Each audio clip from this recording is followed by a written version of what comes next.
Hi everyone, Assalamualaikum. Welcome to ShaziaTamilKitchen. இன்னைக்கு நம்ம prawn biryani எப்படி பண்றதுன்னு பார்க்கலாம். இது பாத்தீங்கன்னா நான் வந்து 1/2 kg அளவுல பண்ணியிருக்கேன். சோ கண்டிப்பா பாருங்க. என்னோட சேனலை நீங்க முதல் தடவை பார்க்கறீங்கன்னா மறக்காம subscribe பண்ணிக்கோங்க. பக்கத்துல இருக்க bell icon-ஐ click பண்ணிக்கோங்க.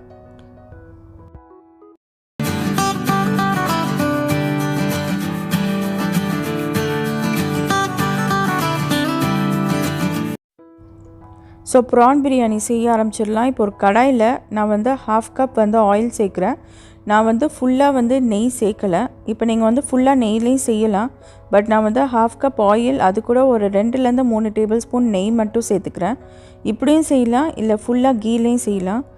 ஸோ 1/2 கப் ஆயில் சேர்த்தா தான் நம்ம ப்ரான் பிரியாணி வந்து நல்லாயிருக்கும். இல்லாட்டி ஆயில் கம்மியாக சேர்த்தோம்னா ட்ரையாக இருக்கும். ஸோ ஆயில் நல்லா ஹீட் ஆனதுக்கப்புறம் 2 பட்டை, 4 கிராம்பு, 4 ஏலக்காய், ஒரு இலை சேர்த்து நல்லா பொரிய விட்டுடலாம். ஸோ எல்லா ஸ்பைசஸும் நம்ம வந்து ஆயில் வந்து ஹீட் ஆனதுக்கப்புறம் சேர்த்துருக்கோம்.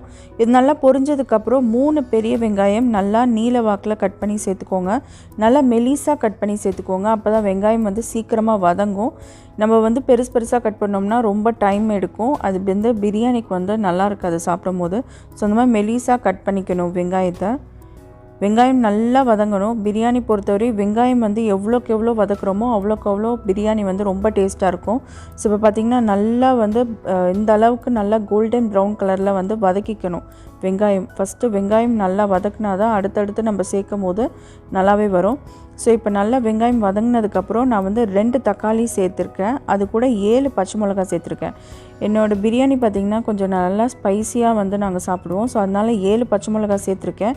ஸோ உங்களுக்கு ஸ்பைசி வந்து கம்மியாக வேணும்னா நீங்கள் வந்து 5 பச்சை மிளகாய் சேர்த்துக்கலாம். ஸோ தக்காளி வதங்குறதுக்கு கொஞ்சம் தேவையான அளவு உப்பு சேர்த்து நல்லா வதக்கிக்கோங்க. தக்காளி நல்லா மசிகிற அளவுக்கு வந்து வதக்கிக்கணும். ஸோ இப்போ பார்த்திங்கன்னா தக்காளி, வெங்காயம், பச்சை மிளகாய் எல்லாமே நல்லா வதங்கிருச்சு. ஸோ இப்போ வந்து நம்ம இஞ்சி பூண்டு பேஸ்ட் வந்து சேர்த்துக்கலாம். நான் வந்து ஒரு 5 tablespoon ginger garlic paste வந்து சேர்த்துருக்கேன். ஸோ சேர்த்துட்டு எல்லாத்தையும் நல்லா வந்து மிக்ஸ் பண்ணிக்கோங்க. ஜிஞ்சர் கார்லிக் பேஸ்ட்டை சேர்த்ததுக்கப்புறம் கண்டிப்பாக வந்து அடிப்பிடிக்க ஆரம்பிக்கும். அதனால் நல்லா வந்து மிக்ஸ் பண்ணிக்கிட்டே இருக்கணும்.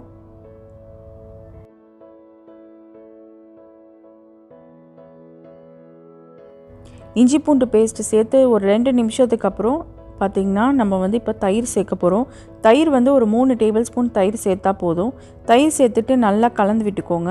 நம்ம ஆட் பண்ண ஆயில் எல்லாமே வந்து பிரிஞ்சு வருது. ஸோ நல்லா வதக்கிக்கிட்டே இருக்கணும். அப்போ தான் வந்து மசாலா வந்து சூப்பராக இருக்கும். இப்போ நம்ம கொத்தமல்லி, புதினா, ஒரு கை அளவு கொத்தமல்லி, ஒரு கை அளவு புதினா சேர்த்து நல்லா கலந்து விட்டுக்கலாம்.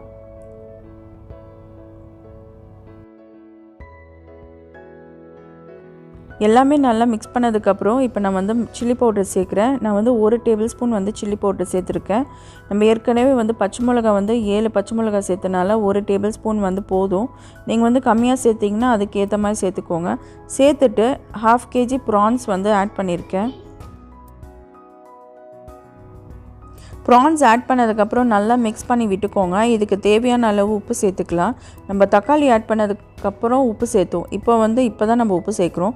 ஸோ ப்ரான் ஆட் பண்ணிவிட்டு ப்ரானுக்கு தேவையான அளவு உப்பு சேர்த்துட்டு நல்லா மிக்ஸ் பண்ணி விட்டதுக்கப்புறம் ஒரு 2லேருந்து 3 நிமிஷம் அதை அப்படியே லோ பண்ணி வச்சுருங்க. ஃப்ளேமை லோ பண்ணிவிட்டு அதை அப்படியே விட்டுருங்க. எண்ணெயெல்லாம் நல்லா பிரிஞ்சு வரும்.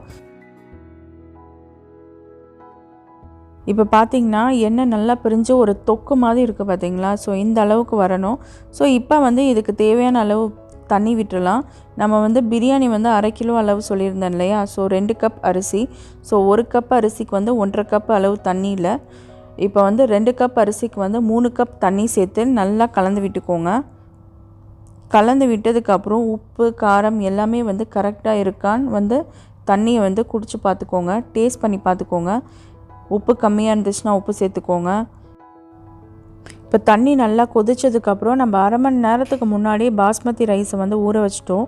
ஸோ அதை வந்து நல்லா தண்ணியை வடிகட்டிட்டு நம்ம ரைஸை மட்டும் சேர்த்துட்டு நல்லா மிக்ஸ் பண்ணி விட்டுக்கோங்க. மிக்ஸ் பண்ணி விட்டுட்டு ஒரு லிட்டை போட்டு க்ளோஸ் பண்ணிவிட்டு ஒரு 2 நிமிஷம் மீடியம் ஃப்ளேமில் வச்சுட்டு விட்டுடலாம். அதுக்கு மேலே வைக்காதீங்க.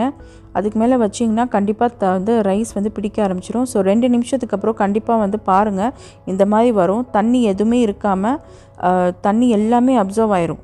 ஸோ அந்தளவுக்கு வந்ததுக்கப்புறம் நம்ம இப்போ வந்து தம் போட போகிறோம். இப்போ நம்ம தம் போடுறதுக்கு முன்னாடி நான் வந்து ஒரு ஹாஃப் லெமன் ஜூஸ் வந்து ஆட் பண்ணிக்கிறேன். ஆட் பண்ணிவிட்டு அதையும் நல்லா மிக்ஸ் பண்ணிவிட்டு நல்லா வந்து ரைஸை வந்து லெவல் படுத்திக்கோங்க. லெவல் படுத்தினதுக்கப்புறம் நம்ம வந்து இப்போ தம் போட ஆரம்பிச்சிடலாம். ஒரு பழைய தோசைக்கல் எடுத்து நல்லா ஹீட் பண்ணிக்கோங்க.